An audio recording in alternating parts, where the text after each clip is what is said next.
जय हिंद दोस्तों। तो दोस्तों आपका फिर से स्वागत है हमारे यूट्यूब चैनल में। आप और इस चैनल पर नए हो तो प्लीज़ इस चैनल को सब्सक्राइब कर लीजिए और बेल आइकन ऑन कर लीजिए, जिससे मेरे आने वाले वीडियोस की नोटिफिकेशन आपको सबसे पहले मिल सके। तो चलिए दोस्तों, मैं आपको आज जिस शख्स से मिलवाने वाला हूँ वो है एक महान इन्वेस्टर। और आपको थंबनेल देख के तो पता चल ही गया होगा कि मैं किसके बारे में बात कर रहा हूँ।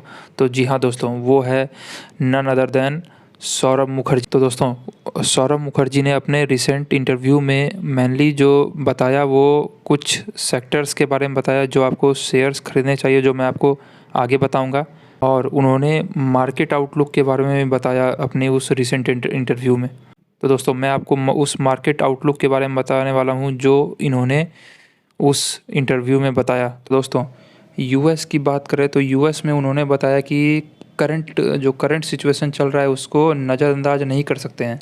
उन्होंने ये भी बताया कि इस महीने से उनके एनालिसिस के हिसाब से, मतलब जून के एफओएमसी मीटिंग में जो है, इस साल इंटरेस्ट रेट बढ़ाए नहीं जा सकते हैं, मतलब जो रेट है वही स्टिल रहेगा।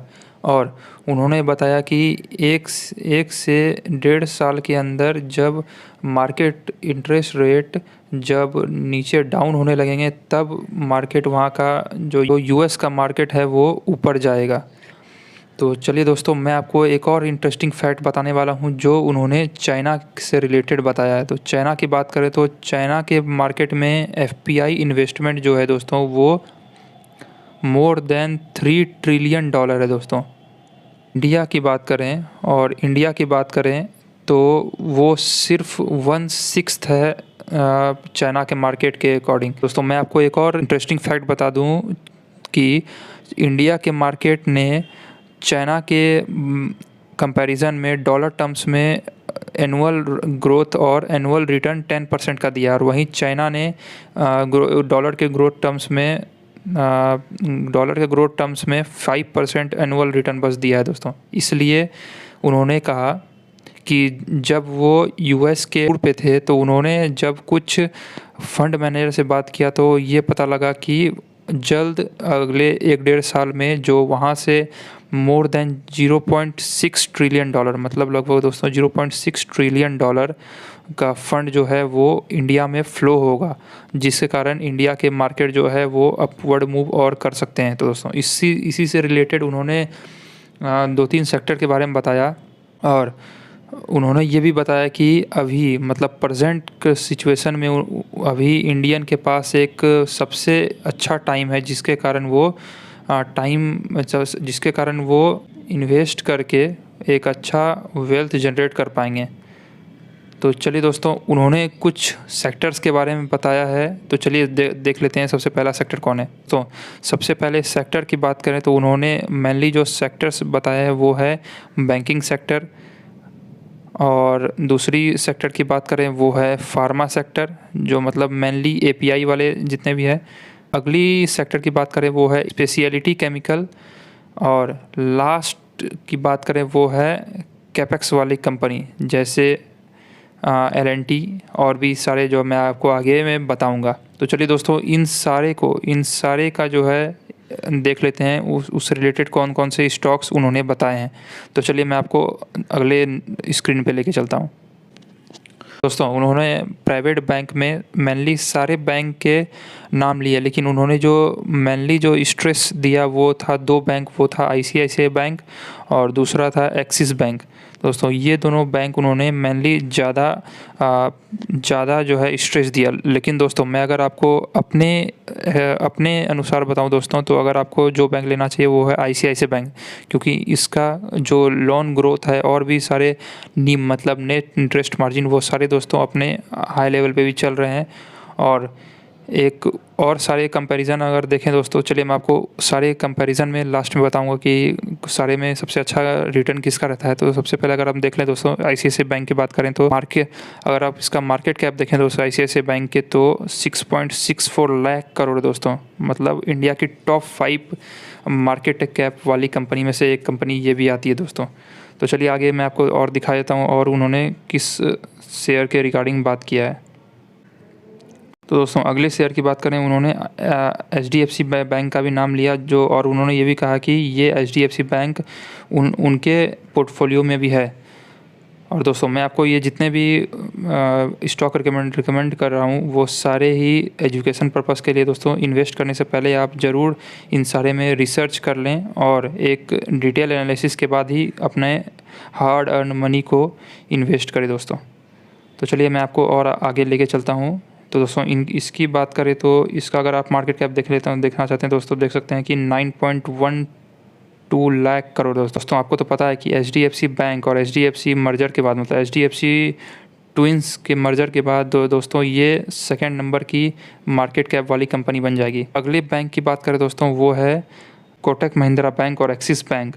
तो दोस्तों आपको मैं कोटक महिंद्रा बैंक दिखा देता हूँ। कोटक महिंद्रा बैंक की बात करें तो आप देख सकते हैं कि आज मोमेंटम में भी है और 3.93 लाख करोड़ का मार्केट कैप है। एक्सिस बैंक की बात करें दोस्तों तो एक्सिस बैंक में आपको मैं दिखा देता हूँ कि एक्सिस बैंक की भी अगर मार्केट कैप अगर देखेंगे तो ये सारे जो है देख सकते हैं आपकी 2.88 लाख करोड़ का मार्केट कैप है। तो इसमें दोस्तों इस सारे ग्रुप में सबसे छोटा मार्केट कैप इसी कंपनी का। लेकिन चलिए दोस्तों मैं आपको बताता हूँ आपको इन्वेस्ट किस में करना चाहिए और मैं आपको रिटर्न कंपैरिजन भी करके दिखाता हूँ कि वहाँ एज ए ट्रेंड के अनुसार और हिस्ट्री के अनुसार सबसे ज़्यादा रिटर्न किस बैंक ने दिया है।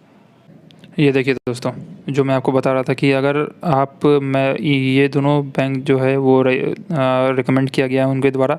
और जब इनकी रिटर्न की बात करें तो दोस्तों ईयर टिल डेट जो है रिटर्न लगभग सेम ही आपको दिख रहा होगा। लेकिन आपको मैं जब इसका 5 साल का रिटर्न दिखाऊंगा जो एक्चुअल होगा तो आप देख सकते हैं कितना डिफरेंस है।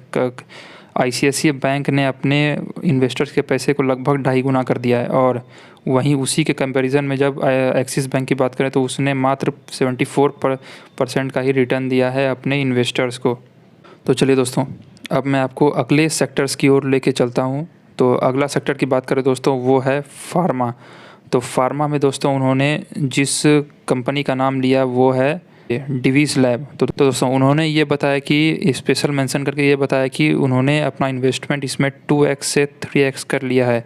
और उन्होंने ये भी बताया दोस्तों ये, और आपको पता होगा कि डिवीज़ लैब जो है वो पूरे वर्ल्ड में 5th लार्जेस्ट API में है, API और फार्मा सेक्टर में है दोस्तों। और मैं आपको एक और बात बताऊँ कि चाइना +1 के पॉलिसी के अनुसार इसको डिवीज़ लैब को भी एडवांटेज बहुत होगा अपने सेक्टर में। इसलिए दोस्तों उनको इनका आगे का आउटलुक जो है वो पसंद आया और उसमें इन्होंने 2x to 3x अपना इन्वेस्टमेंट इंक्रीज़ कर लिया है। और दोस्तों इसी से रिलेटेड अगर आपको और बताऊं तो आप देख सकते हैं ये एक लार्ज कैप वाली कंपनी है with A market cap of 91.99 thousand crore, मतलब लगभग 92,000 करोड़ की मार्केट कैप वाली कंपनी है। और इसकी 5 साल के रिटर्न की बात करें दोस्तों आप देख सकते हैं तो 5 साल में आप देख सकते हैं दोस्तों अपने यहाँ से देख सकते हैं, अगर यहाँ से बात करें तो लगभग अपने कोविड से अभी तक इसका जो है टॉप तक इसका 4x कर दिया अपने पैसे, इन्वेस्टर के पैसे को। और देखिए दोस्तों एक वंडरफुल करेक्शन भी मिल रहा है जो अबाउट 40% है। तो दोस्तों अगली सेक्टर की बात करें वो है स्पेशलिटी केमिकल। स्पेशलिटी केमिकल में अगर स्पेशलिटी केमिकल की बात करें तो उन्होंने 2 स्टॉक्स को रिकमेंड किया है। पहला है एल्कालामाइंस जो फार्मा सेक्टर्स के इंग्रेडिएंट में मदद करते हैं। तो दोस्तों अगर मैं आपको एक और बता दूं कि आप लगभग जितने भी पेन किलर खाते हैं वो चाहे आप किसी भी फार्मास्यूटिकल से लें तो उसमें मेनली जो केमिकल यूज़ होता है वो अल्कालामाइंस और बालाजेमाइंस ही देती है। और मैं अगर आपकी स्मॉल कैप की बात करें दोस्तों तो उसमें GMR फॉडलर का भी नाम इन्होंने रिकमेंड किया है। तो चलिए दोस्तों मैं आपको इन दोनों शेयर के बारे में कुछ बता देता हूँ। तो देखिए दोस्तों अल्कालामाइंस की बात करें तो आप देख सकते हैं कि इसकी मार्केट कैप की अगर बात करें तो सिर्फ 12,000 करोड़ की मार्केट कैप है इसकी। और इसलिए अगर आप इसकी मैक्सिमम रिटर्न देखें दोस्तों तो आप देख सकते हैं कि इसने अपने इन्वेस्टर्स के पैसे, आप यहाँ देख सकते हैं कि इन्वेस्टर्स के पैसे को लगभग अगर टॉप पे बात करें तो लगभग 14x कर दिया था अपने पैसे को। और एक करेक्शन के बाद ये मिल रहा था दोस्तों। अभी आप ये करंट भाव पे भी ले सकते हैं या फिर एक बाय ऑन डिप्स के स्ट्रैटेजी से भी खरीद सकते हैं। तो अगली शेयर जो था दोस्तों वो था GMM फॉडलर की बात करें, GMM फॉडलर की बात करें दोस्तों, अगर इसकी सिर्फ मार्केट कैप की बात करें तो आप देख सकते हैं दोस्तों तो मात्र 6,000 करोड़ की कंपनी है दोस्तों। तो 6,000 करोड़ की कंपनी होने के कारण दोस्तों ये कभी भी 50 से 60% अपने टॉप से डिक्लाइन हो सकती है। कितना वॉलेटिलिटी है, तो इसीलिए दोस्तों आप सबसे पहले डिटेल एनालिसिस करके इसमें तब इन्वेस्ट करिएगा। तो चलिए मैं आपको लास्ट एंड फाइनल सेक्टर जो आपको बताने वाला हूँ वो है कैपेक्स वाली या फिर कंस्ट्रक्शन वाली कंपनी। उसमें 2 कंपनी उन्होंने बताया, वो है L&T और दूसरी है क्यूमिंस। तो L&T और क्यूमिंस के बारे में आपको क्या बताऊँ दोस्तों, इससे रिलेटेड मैंने डिटेल वीडियो भी किया है। और ये देखिए दोस्तों 3.3 लाख करोड़ की कंपनी है दोस्तों ये। और दूसरी कंपनी की बात करें दोस्तों वो है Cummins India limited. Cummins India की बात करें दोस्तों तो आप देख सकते हैं कि इसकी भी अगर मार्केट शेयर की बात करें तो लगभग 50,000 करोड़ की कंपनी है दोस्तों। इसलिए आप इस सारे में इन्वेस्ट कर सकते हैं। तो अगर आपको इसी टू द पॉइंट नॉलेज अगर चाहिए दोस्तों और एक ऑथेंटिक सोर्स से अगर नॉलेज चाहिए तो दोस्तों हमारे चैनल को लाइक करें, शेयर करें और सब्सक्राइब करें हमारे चैनल को। Thank you.